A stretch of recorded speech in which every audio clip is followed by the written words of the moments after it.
Halo guys, dimanapun kalian berada, bagaimana kabarnya? Kembali lagi bersama ER Movie. Alur film kali ini diangkat dari cerita webtoon dengan judul yang sama yakni Shark the Beginning yang menceritakan sebuah kisah tentang tokoh utama yang awalnya lemah berubah menjadi sosok yang kuat. Itulah cerita yang ada di film berjudul Shark the Beginning ini yang tanpa banyak bacot langsung saja lanjut ke videonya. Selamat menonton dan cekicerot.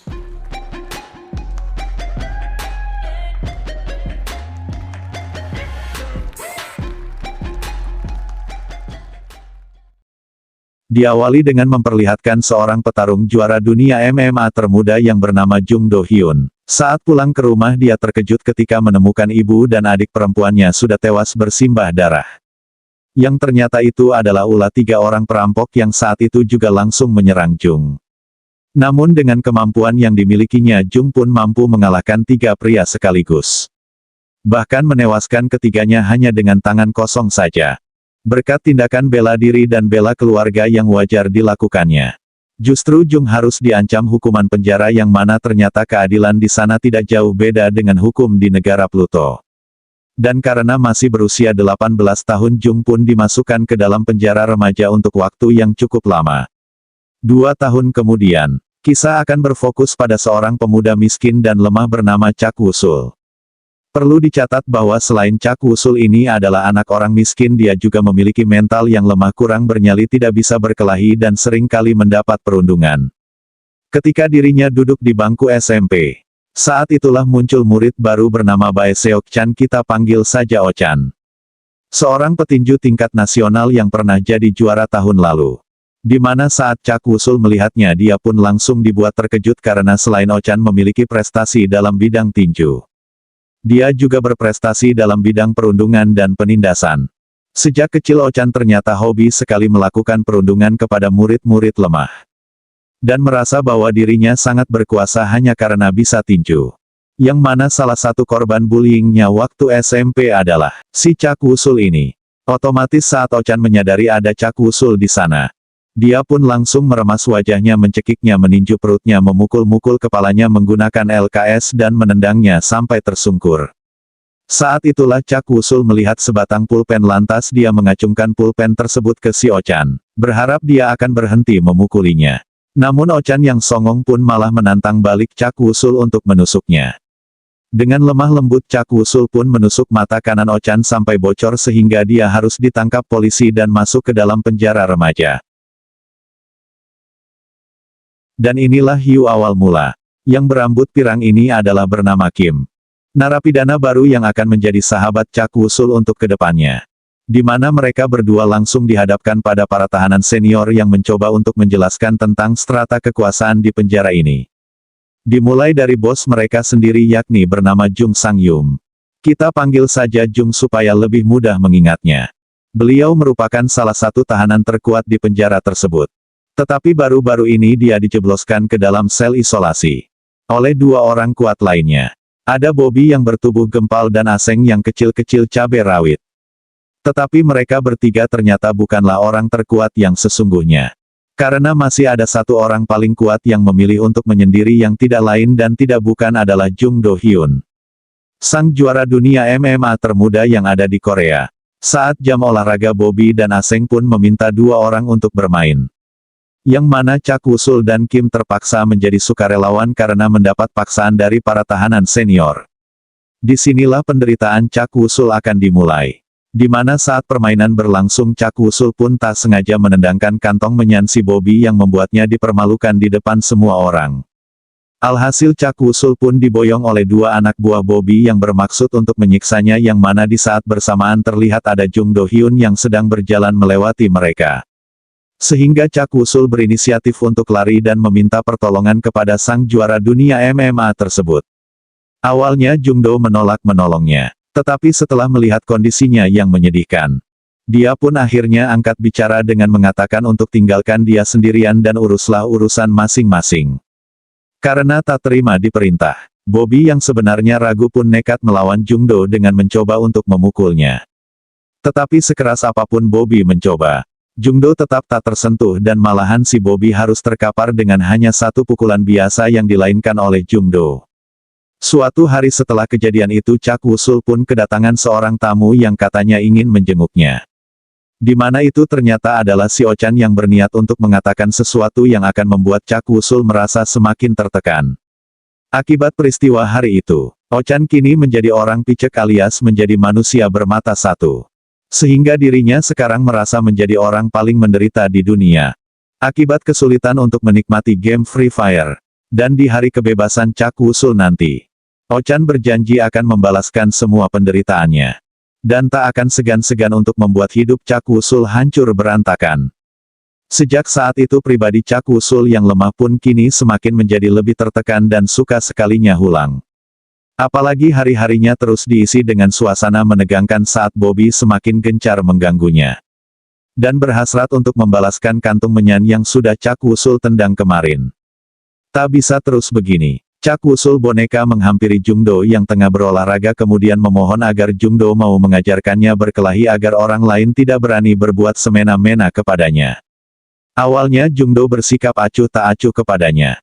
Tetapi setelah Cak Wusul menangis sambil menceritakan semua penderitaannya, barulah Jungle simpati dan bersedia untuk mengejarnya cara mengalahkan lawan dengan satu pukulan. Namun sebelum mulai belajar Cak Wusul harus mengelilingi lapangan sebanyak 100 kali dalam 40 menit. Dan jika dia berhasil maka Jungdo akan langsung mengajarinya. Dengan gaya berlari lemahnya Cak Wusul pun berusaha untuk menyelesaikan tantangan tersebut. Di mana saat dia sudah sangat lelah Cak Wusul pun teringat masa SMP saat Ochan sering menghajarnya di kelas kosong. Sehingga hal itu memberikan Cak Wusul kekuatan agar terus berlari sampai titik darah penghabisan. Meski sudah muntah dan terlatih tapi Cak Wusul pun berhasil bangkit berkali-kali. Di mana Jungdo yang melihatnya pun akhirnya menyadari satu hal bahwa Cak Wusul benar-benar serius dengan permintaannya. Berkat bantuan kepala penjara yang sudah CS dengan dirinya, Jungdo pun meminta sipir untuk membawa Cak Wusul ke ruangan selnya di mana di situ Cak Wusul disuruh untuk melakukan berbagai jenis gerakan dasar olahraga. Di antaranya 100 kali push up, 100 kali sit up, 100 squat, dan berlari sejauh 10 km setiap harinya. Tak hanya melakukan berbagai jenis gerakan Cak Wusul pun dituntut untuk makan lebih banyak sesuai dengan kalori yang dibakarnya. Dan perlahan tapi pasti Cak Wusul pun mulai memiliki tubuh atletis yang jauh sekali dari kata mirip dengan tubuh milik si John. Sampai-sampai tali karet latihannya terputus akibat gerakan Cak Wusul yang terlalu keras. Sementara itu, kita akan melihat si Ochan yang kini memilih untuk tidak melanjutkan sekolahnya. Dan justru terlihat sedang menghajar dua orang tinggi besar yang dianggapnya sudah mengganggu. Saat itulah muncul seorang bos mafia Korea yang melihat potensi dalam diri Ochan. Lantas beliau pun merekrut Ochan menjadi anak buahnya. Dan membuatnya masuk ke dalam dunia kriminal. Kembali ke penjara. Kita akan melihat Kim sedang diganggu oleh dua anak buah si Bobby. Di mana saat Kim mencoba melawan dia pun langsung dihajar oleh mereka berdua. Dan saat itulah muncul Cak Wusul yang mencoba menolong. Lantas saat dua orang resi itu akan memukul Cak Wusul yang sekarang memiliki gerakan super cepat pun langsung meninju salah satu dari mereka. Dan menyisakan satu orang agar bisa menyampaikan pesan kepada bosnya. Alhasil Cak Wusul pun dipanggil ke sebuah ruangan kayu di penjara. Di mana Bobby langsung memukul kepala Cak Wusul dan memintanya untuk hormat dan tunduk ketika dirinya sedang berbicara. Saat Bobby akan memukul Cak Wusul yang sekarang memiliki fokus tingkat tinggi pun mampu memprediksi gerakannya. Sehingga dia berhasil memukul wajah Bobby yang membuatnya langsung keleyengan. Tak terima dihajar oleh anak baru. Bobby yang sudah pulih pun langsung menyerang balik sehingga Cak Wusul nampak cukup kesulitan menghadapinya. Karena ini adalah pertama kali baginya melakukan pertarungan serius. Sampai akhirnya Cak Wusul terkapar Bobby pun sesaat nampak senang karena berhasil mengalahkannya dengan mudah. Namun apa yang terjadi? Cak Wusul yang bertekad kuat pun mampu bangkit kembali lantas dia langsung membenturkan kepalanya yang membuat Bobby langsung terkapar. Ketika emosi Cak Wusul sudah tak terkendali muncullah Jungdo yang langsung menahan tangannya. Karena jika dilanjutkan maka Bobby bisa tewas saat itu juga. Di sisi lain kita akan melihat Ochan yang seperti diberi tempat untuk mengekspresikan hobinya. yaitu berkelahi secara brutal dan tak memiliki aturan. Yang mana sang bos mafia tersebut nampak sangat senang dengan pekerjaan yang telah Ochan lakukan. Kembali ke Cak Wusul yang tengah latihan bersama Jungdo. Hari itu ternyata adalah hari terakhir mereka latihan bersama. Karena sebentar lagi Jungdo akan dipindahkan ke penjara dewasa. Sebab usianya sudah masuk dalam kategori 18+. Meski begitu, semangat Cak Wusul ternyata tak surut di mana dia tetap latihan walaupun sendirian. Sesuai dengan apa yang telah diwayatkan oleh Jungdo gurunya.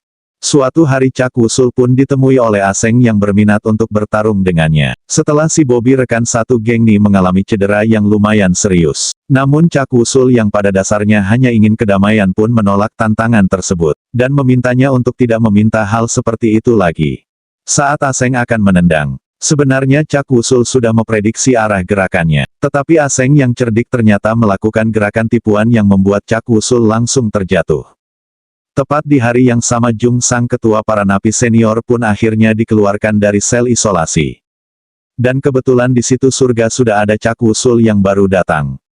Awalnya Jung mengira bahwa Cak Wusul berniat untuk menggantikan posisinya. Tetapi setelah melihat sikap sopan dan polosnya Jung pun seketika menjadi baik dan memilih untuk menjadikannya sahabat. Singkat cerita, esok pagi pun tiba. Tak disangka Ochan ternyata datang kembali ke penjara setelah mendengar kabar bahwa Cak Wusul sekarang sudah menjadi kuat. Lantas Ochan mematahkan satu jari anak buahnya untuk membuktikan bahwa dirinya sama sekali tidak merasa takut terhadap perubahan Cak Wusul sekarang. Di saat yang bersamaan Aseng dan Bobby berikut tahanan lain pun terlihat sudah berkumpul untuk menantikan Cak Wusul yang apakah akan datang untuk bertarung atau tidak. Namun Jung yang sudah lelah dengan semua ini pun meminta Aseng dan Bobby agar berdamai saja. Sehingga tak ada lagi konflik dan kekerasan yang terjadi di penjara tersebut. Tak lama muncullah Cak Wusul yang meminta Aseng untuk menempati sebuah janji. Yaitu jika dia menang maka tidak ada perkelahian lagi di penjara ini. Dan jika dirinya kalah maka Cak Wusul bersedia untuk mencabuti bulu hidung setiap 1 minggu sekali. Pertarungan pun berlangsung sengit di antara mereka. Cak Wusul nampak sedikit kesulitan dengan gerakan gesit yang ditampilkan oleh Aseng. Sehingga saat ada kesempatan Aseng berhasil menendang Cak Wusul yang membuatnya langsung tak sadarkan diri.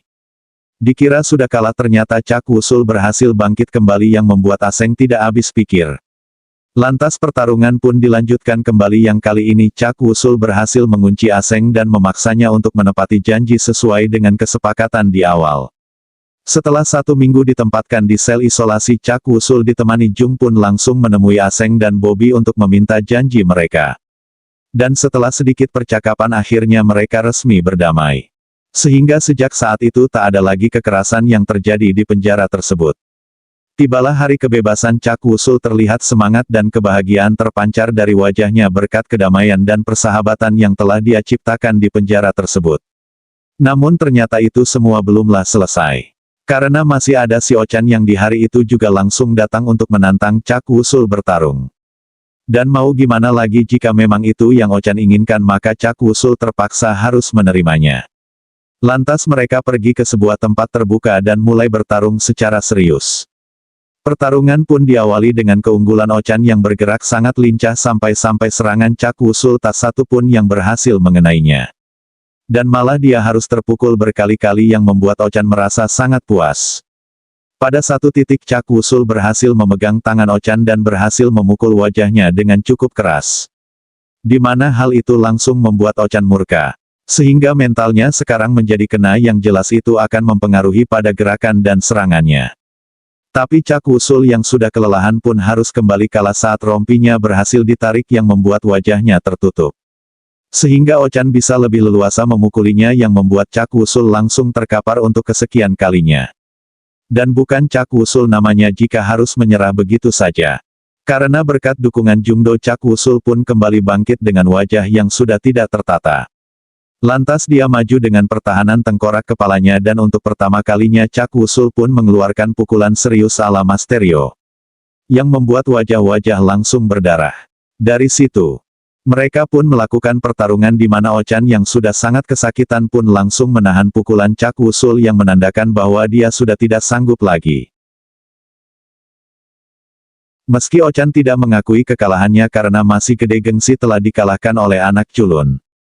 Cak Wusul pun tetap meninggalkannya dan terserah dia mau ngomong apalah, yang penting Cak Wusul sudah mengetahui bahwa seorang pembuli ternyata dia tidak lebih dari sekedar pribadi yang lemah dan ketakutan. Suatu hari Cak Wusul pun menjenguk Jung Do Hyun untuk menyampaikan rasa terima kasih sebesar-besarnya. Karena berkat dia hidup Cak Wusul kini menjadi lebih baik dan lebih berani untuk mengambil sikap dan keputusan. Dan terakhir Cak Wusul pun memberitahu Jung Do bahwa dirinya telah direkrut oleh kelompok mafia dan dipercaya untuk menjadi ketua debt collector sesuai dengan kemampuan bela diri yang dimilikinya sekarang. Tamat. Ending yang membagongkan.